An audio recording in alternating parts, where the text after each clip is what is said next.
Quel est le plus grand, le meilleur des arts? Quel est l'art supérieur? La musique? La peinture? L'architecture? À moins que vous soyez un partisan de la littérature? Ou de la sculpture?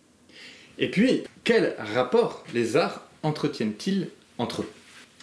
Pour aborder cette question, j'ai envie de commencer par le thème des correspondances, en me concentrant sur les deux arts que je connais le mieux, la musique et la peinture. Je suis peintre de métier, mais je suis aussi musicien de niveau amateur. Je joue de l'alto et de manière plus professionnelle, je dirige et enseigne le grégorien. Je vous renvoie sur ce sujet à mes autres vidéos sur YouTube, sur les modes grégoriens notamment. Mais outre le fait que je suis personnellement sensible à ces deux arts, ce qui est intéressant, c'est qu'ils investissent des sphères bien distinctes du sensible, le monde visuel et le monde sonore. Les correspondances donc. Les poètes en parlent, comme Baudelaire, et je crois que derrière cette poésie, les poètes ont perçu une réalité d'ordre métaphysique.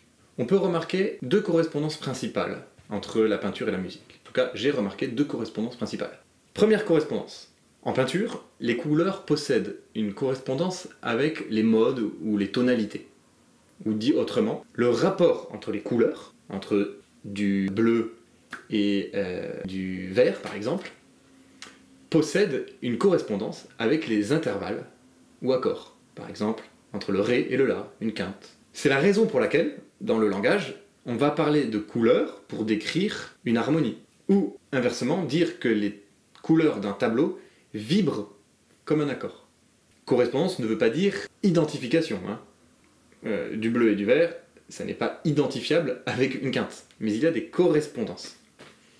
On peut même faire un parallèle entre la tonalité mineure et les couleurs froides, d'une part, et la tonalité majeure et les couleurs chaudes, d'autre part. Deuxième correspondance, la ligne ou le trait, c'est-à-dire le dessin, en correspondance avec le rythme. D'abord, le dessin peut être séparé de la couleur, comme le rythme de l'harmonie. Notez que dans les deux cas, pour être précis, on ne peut pas les séparer complètement. De même qu'un dessin sera uniquement gris ou uniquement noir, ce qui reste une couleur, de même, frapper un rythme produit un son qui possède une hauteur, malgré tout. Mais on a affaire alors à un dessin et à un rythme très neutre. Le trait ou la ligne, c'est ce qui exprime le mouvement, comme le rythme. C'est ce qui donne forme et qui structure les couleurs, comme le rythme donne corps à l'harmonie. On pourrait dire que les couleurs et la tonalité ou modalité, c'est l'âme, tandis que le trait et le rythme constituent le corps. Ou encore, une autre analogie, que je préfère à celle que je viens de mentionner, les couleurs et la tonalité ou modalité constituent l'essence de l'œuvre, tandis que le dessin ou le trait constitue son existence. Ainsi, l'union des couleurs et de la ligne donne un tableau. Entendez tableau au sens large, comme je peux dire d'un paysage ou d'une scène de la vie, que je vois un tableau.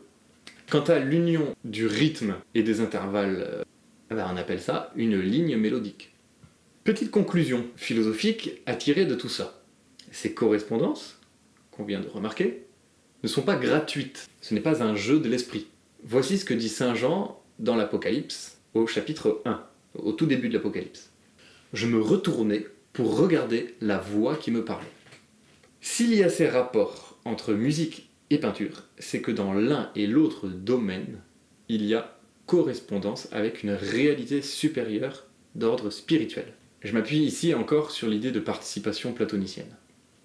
Comme je l'expliquais dans la vidéo sur les rapports entre esprit et matière, à laquelle je vous renvoie si vous voulez, une vidéo beaucoup plus exhaustive, la lumière invisible s'exprime dans la sphère du visuel comme dans celle des sons.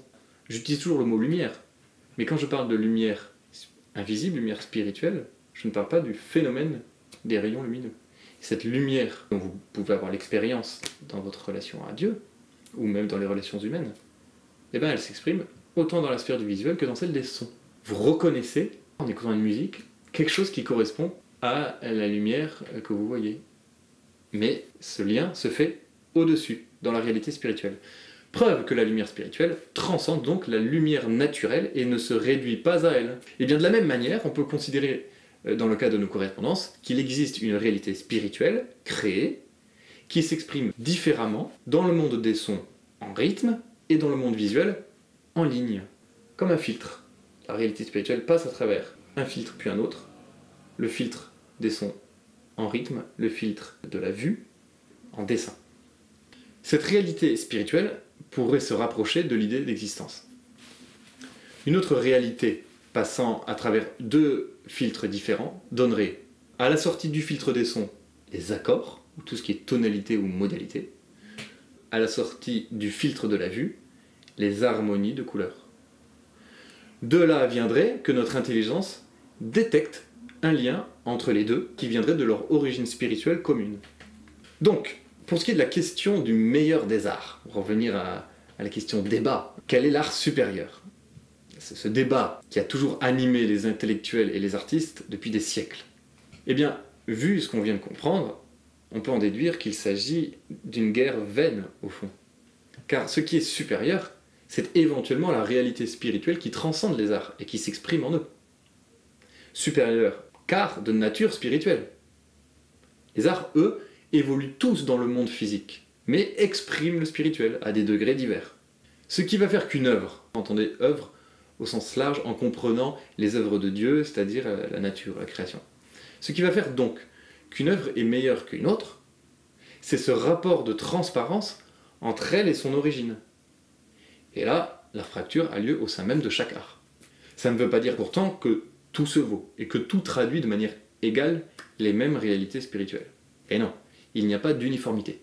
Il y a au contraire, je crois, des vertus spécifiques à chacun des arts. Et c'est ce que j'aborde dans une vidéo suivante.